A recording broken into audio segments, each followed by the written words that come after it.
Welcome to Downtown Sports. My name is Downtown Stephen Brown, and in today's video, we have a lot of Toronto Maple Leafs news to get to.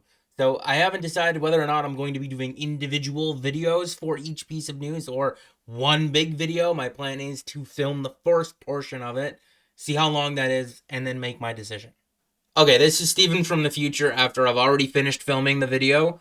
It's definitely long enough to justify making several videos instead of just one long crazy one. I don't want to shortchange anything, and it's also better for me to make several videos than just one. So look for several videos on the channel this morning, and make sure to hit the thumbs up button because that helps. And subscribe if you're new. So the first bit of news that we need to get to is the Toronto Maple Leafs acquiring the signing rights to Chris Tanev. And I know that this broke Saturday afternoon, but it broke just as I was leaving the house to go to work. It's difficult to make these videos while working basically another full-time job in sports. And the reason why you would acquire his rights on Saturday and not just wait until Monday to sign him is you get a bit of a head start, right? And then you're not talking to him while he's also talking to 5 other teams, and they're potentially upping the price and raising the bid. So there's a couple things right away that stand out about Chris Tanev, and the first thing obviously being his age. He's 34 years old, turning 35 midway through next year. And that's significant because there were only 16 defensemen in the NHL last season who were 35 years or older and that played at least one game. And if you go through the names on the screen right now, there are maybe 4 or 5 guys who are still capable at that age of playing a top 4 role in the NHL. So what Chris Tanev is going to attempt to do next year, statistically speaking, is quite rare. He's going to try to be one of 4 or 5 defensemen in the league who are over the age of 35 and still be effective in a top 4 role. But there is a player on this list that Maple Leafs fans should be familiar with that also plays a very similar style of game to what Chris Tanev does. And that player is Mark Giordano. Both players are absolute warriors who will do anything to win, including blocking shots with their faces. And at the age of 35, Giordano actually won the Norris Trophy. Even at the age of 38, he was still playing over 21 minutes a night in a heavy defensive role for the Seattle Kraken, putting up good defensive numbers. The offense wasn't quite there anymore from when he won the Norris Trophy a couple of years prior, but Seattle also wasn't a very good offensive team. After going from Seattle to Toronto, those offensive numbers actually went up quite a bit. And then at the age of 39, he was on the Maple Leafs' third pair, playing about 19 minutes a night, and was still a very effective top 6 defenseman. The only issue being is that maybe they played him a little bit too much. Maybe instead of 19 minutes a night, he should have been around 17 and a half to 18, because by the end of the season, you could tell he was a little bit gassed. It wasn't really until about the age of 40 that we saw a massive drop off in this player. This past season, he played about 16 and a half minutes a night and was still good by the numbers, both offensively and defensively, but clearly not an everyday player anymore, not a top 6 defenseman, but still a useful depth piece on a good team. So the best case for Chris Tanev, if he follows Mark Giordano's career, is he's able to be a top 4 defenseman playing up against the other team's better players for another 3 years. And then maybe he's a top 6 defenseman after that, and then it might be an issue afterwards. And I don't think that's going to be too much of an issue for him, because the Dallas Stars last year, who were a pretty good offensive team, but especially a very, very good defensive team, were head and shoulders, both offensively, but especially defensively, when Chris Tanev was on the ice. And that's playing up against the other team's best players. I've showed this tweet before, but Chris Tanev up against Jack Eichel and Nathan MacKinnon in the first 2 rounds of the playoffs, the Dallas Stars outscored both the Vegas Golden Knights and the Colorado Avalanche 6-1 when Tanev was on the ice against those players. But the best thing about Chris Tanev here in the numbers that we showed from the previous clip is that the Dallas Stars were an elite defensive team with him on the ice, but they were also better offensively with him than without him. Because in an attempt to improve the team defensively over the last couple of seasons, the Maple Leafs have sacrificed a lot of offense in order to do that. A guy like Ilya Lyubushkin, yes, they were a better defensive team with him on the ice compared to when he wasn't, but offensively, they were much, much, much worse. Especially in the playoffs over the last couple of years where scoring has been their number one issue. It's very difficult for forwards to get going the other way and think offense when your defenseman isn't capable of skating the puck out of his own zone or making a crisp first pass. You know, the other team puts two forecheckers on that side of the ice, and all of a sudden you're hemmed in. That's what happens when you make a compromise like this. That was the entirety of both series against the Lightning and the Panthers that 1 year in the second round. But with Chris Tanev, this is not a compromise.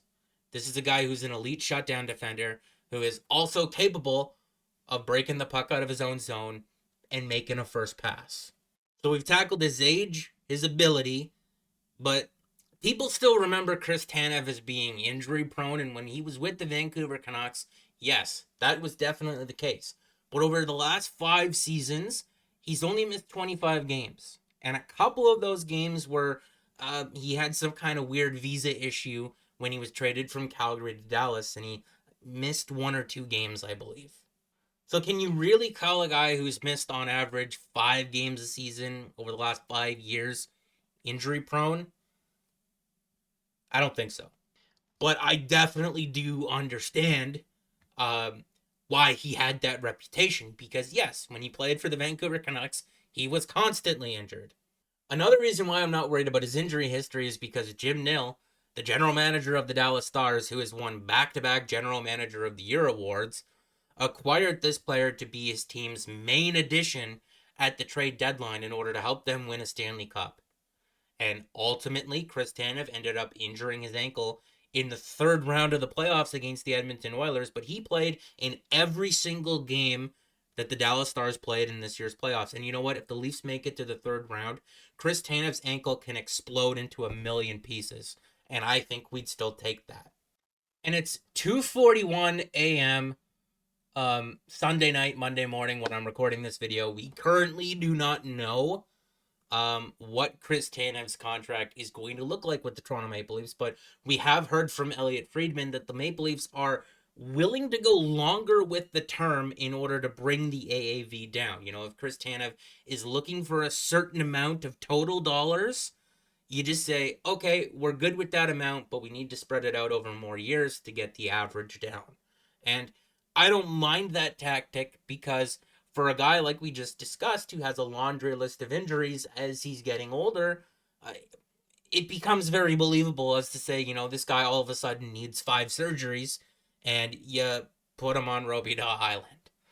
And again, because he's 34 years old at the time of signing this contract and not 35, the contract that he eventually signs with the Maple Leafs, he's not going to be subject to 35 plus contract rules, meaning if he retires, the cap hit comes completely off the books and you can buy him out and actually receive cap relief. It's not going to be a Patrick Marleau 2.0 situation where you're forced to pony up a first round pick to get rid of this guy because he's not ready to retire at the age of 38 or 39.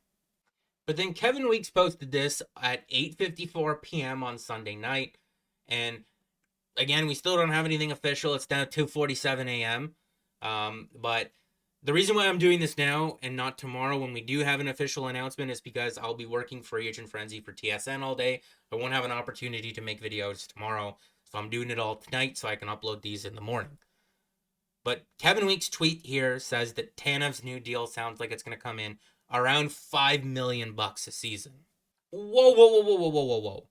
Kevin Weeks is a reliable insider, so I'm not going to doubt his report here. He breaks things all the time. But I thought the idea was to go longer to tack on years to the end of the contract to bring that AAV down. Because $5 million a year on a 6-year deal is $30 million total. You know, so unless there's another team out there that's willing to use this kind of a strategy to acquire this player, who were the Maple Leafs competing with? Because as a guy who's 34 turning 35, you know, if most teams or the majority of the teams out there say, you know, we're only willing to give you a 4-year deal, in order to even come close to this total, they'd have to give him $7 million on a 4-year deal, which would only be $28 million. Yes, more money up front is always better, but this isn't a deal. This is the Maple Leafs paying market rate, unless um, they tried the strategy of giving him 6 or 7 years, and the AAV really wasn't coming down enough to justify it, and they've abandoned it. And this is going to be a $5 million a year deal on a 4 year contract. Or Kevin Weeks is just off a little bit, and that's a possibility. But until we have the official number in the morning, um, we don't know. But that's gonna be it for the video, guys, because we don't have any more to go off of as of 3 a.m. So we've covered his age, the injury history, his ability, why the Maple Leafs would want him, and all that. Let me know what your thoughts and opinions are down in the comment section below, and make sure to like the video if you did like it, and subscribe for more, because there are several more videos on this channel. So go watch another one. Go watch another one. I'll be here.